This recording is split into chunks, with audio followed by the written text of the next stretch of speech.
So I'm looking forward to working with you as we are with our county colleagues moving this project forward. It's important for healthcare. It's also important for this community for economic development and jobs that can be created through the spin-off of having this modern new hospital. It's 3 years ago now, in a hall not too far from here, Ambassador Hall, where Dwight Duncan appointed Teresa Perusa, Tom Porter, and myself to a task force to consult the community, and we were asked 3 questions. Would a new single-site hospital improve the delivery of acute care in our communities? Would a new single-site hospital provide value for money?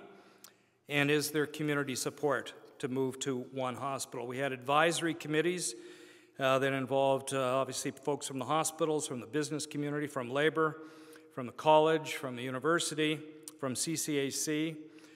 We consulted, we had open houses, we run the phone-in shows, we had meetings, dozens of meetings with community groups at the university and at the college as well. And after several months of consultation, we concluded that there was broad support to move to one modern acute care hospital. There was good healthcare reasons, and David's going to talk a lot more about that in his presentation. And there were good cost reasons. The master plans for the 2 hospitals were, if they had gone ahead with that, would have been around $2 billion. And we would have had a renovated hospital downtown, and we might have had a smaller, brand new hospital next to Met, but there'd still be issues. We don't have, under the current hospitals, we don't have enough facilities for the students, medical students. And I remind people, it's not just the medical school for doctors, we have a nursing school, and we have an amazing health sciences program at St. Clair College. Our report was finalized and released in November 2012, and we recommended that, that what we heard was that the community supported moving to this one new modern acute care hospital. There was an issue that obviously had to be settled, and one that those of us that have been Windsor all our lives know has bedeviled the system for a long time, and that's the issue of governance. Little did we know on the task force that at the time that we were consulting the community, David and his colleague Ken Dean at Hotel Dieu and the hospital board chairs were already discussing the issue of governance, and very quickly came to the conclusion that the system needed to be realigned and that acute care would be under Windsor Regional Hospital, and that, and I forget the appropriate name for it, but post-acute care or whatever it is called, that the rehab facilities and mental health out at the Tayfor campus would be with Hotel Dieu Grace Healthcare.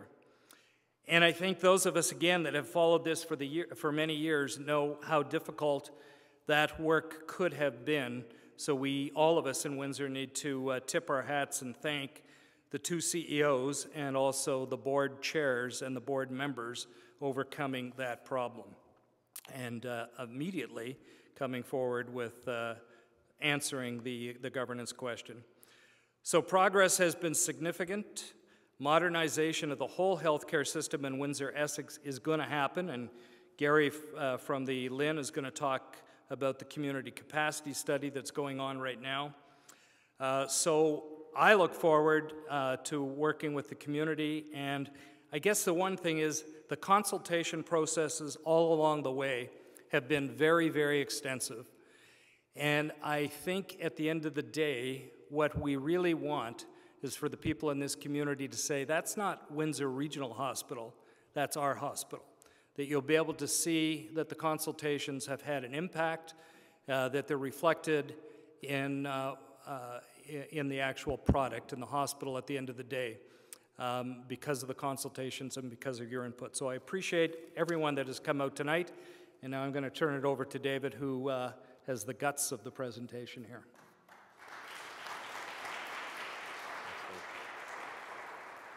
Thanks, Dave. When Mayor Dilkens was introducing Dave, I leaned over to Gary and I said, he's retired? I didn't know that. Unlike Gary and myself, Dave Cook is a pure volunteer.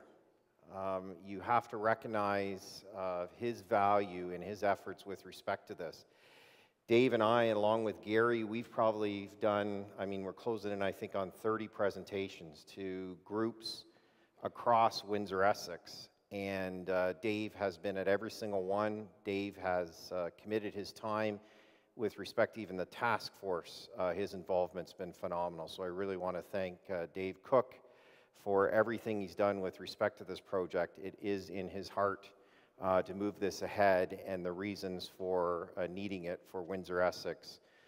Dave breathes that on a daily basis. So thank you, Dave, for everything.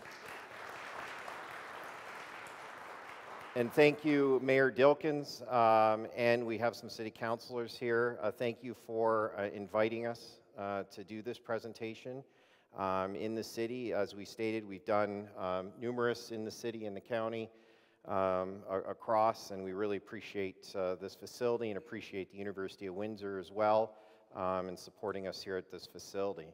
This is a rather gorgeous facility here. So very impressed with it, and acoustically it's kind of neat too. I think if you stay a little later, Dave's going to start singing at the end of this as well. So, but just to back up a bit, as outlined and as Dave outlined where we were as organizations and what the government said, and I'll back it up a bit, probably in about 2008, both organizations, Hotel du Grace Healthcare Hospital at the time and Windsor Regional Hospital, were asked by the government to put forward a plan, a future plan, what they call a master site plan, looking out 10, 20, 30 years out into the future about what healthcare looks like for both organizations, for our community, and what the infrastructure needs would be. And as Drew mentioned, and as Dave mentioned, we had to look at our current infrastructure and how we were going to plan. So what happened is Hotel du Grace Hospital put forward a plan to the government for its existing property located at Olette, and Windsor Regional put forward a plan focusing on Met. We had done a separate one for the campus on Prince Road, the Tayford campus, and that's actually come to fruition now with respect to that master site plan, but we did one for Met as well. So those were presented to the government. And from 2008 until about 2011, they got these proposals and they were looking at them. And they were saying, this doesn't make sense. They were done separately. They weren't done together. The Erie St. Clair Lynn looked at them and said, this really doesn't make sense. Folks, you really look at something different. You need to look at the possibility of one state-of-the-art acute care hospital for your community. So that's when Dave and Teresa and Tom Porter came together and did the work Dave indicated with respect to going out to the community and finding out the value of moving towards a new single-site acute care hospital being state-of-the-art.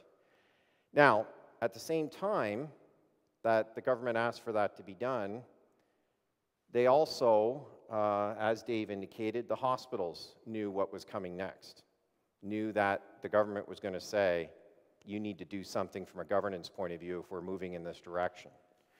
So in my mind, and I'll highlight this a little bit later, I know there's individuals in the Ministry of Health that are generally not that keen on this project overall. And I think at the time when they said to the hospitals, we're going to support this planning, so Dave's groups put forward the task force report, they issued a letter to us. And they said, we're going to give you money to do this planning on one condition. You have to solve the governance issues. You have to solve the operational issues, not when the hospital's built, but now, before you even start this planning. And I know there's certain individuals that were saying, hey, they haven't done it for, what, 100 years? No chance. This is going nowhere fast. Gary would probably agree with that, but this is going nowhere fast. And it took the leadership of the hospitals through the boards to say, no, we're going to look at what's in the best interest of the community. We're going to put aside all that. We're going to focus on what our community needs. And we desperately need a new state-of-the-art acute care hospital for our community. Our community deserves nothing less. So that's when the boards came together, Hotel Dieu Grace Hospital, Windsor Regional, and said that's what we're planning towards. By return mail, indicated to the ministry, we've solved the governance issues, this is the way it's going to work. And that's the plan that's now, where Windsor Regional is responsible for acute care services, Hotel Dieu Grace Healthcare now responsible for post-acute care services, continuing to work together, but under that formula, and that the new hospital would be under the governance and operation of Windsor Regional Hospital. So just who we are now as Windsor Regional, just give you some perspective of what we are as a hospital. We have over 30,000 now total admissions on an annual basis. We perform some 40,000 surgical procedures on an annual basis. We have approximately 140,000 ER visits, and we're going to talk about that. That as we move towards the new acute care hospital, we don't want, and we're not going to have 140,000 emergency room visits going to that hospital. And we're going to talk about how and some other things that are happening in the province of Ontario for that not to happen, and that are better for the community. Our annual budget's closing in on $500 million a year. Our annual capital budget is some $30 million. Now, one thing a lot of people don't know is that we receive, similar to other hospitals in the province, about 86 cents on every dollar we need, we get in funding from the government. We then have to find that other 14 cents ourselves. So I know kind of a touchy subject that's out there is the ways we raise this money is through the parking. That's how we get that difference. So the $7 a day we charge goes towards that difference. The semi-private rooms, or the rooms that goes towards that. And that's no different than any other hospital in the province of Ontario. And what we really appreciate is individuals like yourself in our community supporting the hospital through fundraising efforts and making donations. It goes directly towards what we get $0 from the ministry for, and that's for new or replacement equipment. So most recently, a great campaign that was led by the community through the Windsor Essex Cancer Centre Foundation was for the Da Vinci robot. And that was huge. Huge because that resulted in patients who were in the past having to leave Windsor to go to London, to go to Ottawa for services, stayed in Windsor to get their care. Now, what these statistics show is one of the things we are for Windsor and for the province is now, because of this, we are the third largest community teaching hospital in the province of Ontario. We are the 11th largest hospital, period, in the province of Ontario, out of over 140 hospitals. Where that comes into play is we have a voice with the ministry. We have a voice through our Erie St. Clair Lynn with the ministry to advocate for things. So for instance, one of the great things that happened immediately after realignment occurred with the support of the community was the thoracic cancer surgery issue, where we were going to lose that to London. And that issue, so everyone knows, was going on for years before realignment occurred. That issue was percolating, and there was comments with respect to it's going. And then it was eventually going to go. It was clearly the community standing up saying no, but also saying to the government, things have changed. We cannot lose that. And we cannot lose that because of the realignment now being the 11th largest hospital in the province of Ontario. We can support that now. And they agreed. So that's a huge difference. That's just one example of many.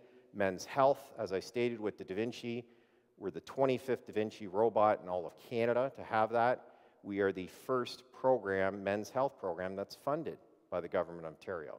We have urologists who are with us, who are being asked to speak across Ontario, across Canada, across the world with respect to the success of our men's health program. That's huge. That's huge for our community. And that's happening now. So we have now over 4,000 employees at Windsor Regional Hospital, one of the largest employers in Windsor Essex. We have 500 professional staff. Professional staff are physicians, midwives, some nurse practitioners, and in my opinion, the most important part of the whole group, 650 volunteers Without them, we couldn't run the hospital. They are invaluable on how they support the hospital. Hospitals are complicated places. Hospitals come with a lot of stress. And our volunteers, and some of them are in the audience, do a phenomenal job for us. And they help reduce that anxiety for our visitors, for our patients, for our families who come into that stressful environment. And they're amazing and invaluable individuals. So Windsor Regional Hospital, this is who we are right now with respect to all these services that we provide for the Erie St. Clair Lynn. From London down, regional cancer care, regional cardiac care, critical care, trauma, family birthing center, renal program, on and on. Back probably about 8 to 10 years ago, though, Windsor Regional Hospital was struggling financially and struggling clinically. Our clinical results weren't the greatest. Financial results were not good at all. We were struggling. We're working hard. Staff were doing an amazing job, working their tails off, providing patient care, but we really were struggling. And when we would have, every so often, when you have entities coming in that would accredit us, one of the things they would say to us is, you're working really hard, just need to focus. You really got to focus. So we took a step back and said, okay, who do we want to be? Where do we want to go as an organization? So one thing that inspired us was this quote, and we used it, and it's, just paraphrase, it's man, write a better book, preach a better sermon, make a better mousetrap than his neighbor. Though he built his house in the woods, the world will make a beaten path to his door. And we used that to drive our organization because there was a healthcare system that was built in a place called Rochester, Minnesota. And for those of you who are not familiar with Rochester, Minnesota, it's pretty much in the middle of nowhere, Minnesota. Has a population now, even today, of about 100,000 people. At the time, it had pretty much zero population. And two brothers had this quote, and they put it up in their office door, on their office walls. Actually, if you walk into my office, I have this up on my wall. And these two brothers talked about creating a healthcare system. Not a facility, a system. They needed the facility, though, to do that. So they built their facility in Rochester, Minnesota. Those brothers are the Mayo brothers, and it's the Mayo Clinic. So as an organization, we said, if the Mayo brothers can build one of the finest healthcare systems in all of the world, in Rochester, Minnesota, with 100,000 people, what could we do in Windsor, Essex with, hey, we got 300,000 people? What are the possibilities? So that drove our staff, and that drove all of us to say, we can do that. What was great is about 2 years ago, our staff was invited to do 3 clinical presentations at the Mayo Clinic. And when our staff went to do these 3 clinical presentations to an international audience, we were told when we arrived that we were the first Canadian hospital to be invited to do a presentation at the Mayo Clinic. And our frontline staff were the ones who did it, which is phenomenal. So that drives us to today. I mean, ever since those dates, our clinical results are clearly getting better. First of all, they're public for the world to see. Second of all, financially, is we're running on about 8 straight years of balanced budgets, which is great during this time to do that. And I commend our staff of living and breathing it because we followed quality, and we said quality was going to be our focus and the finances would take care of itself.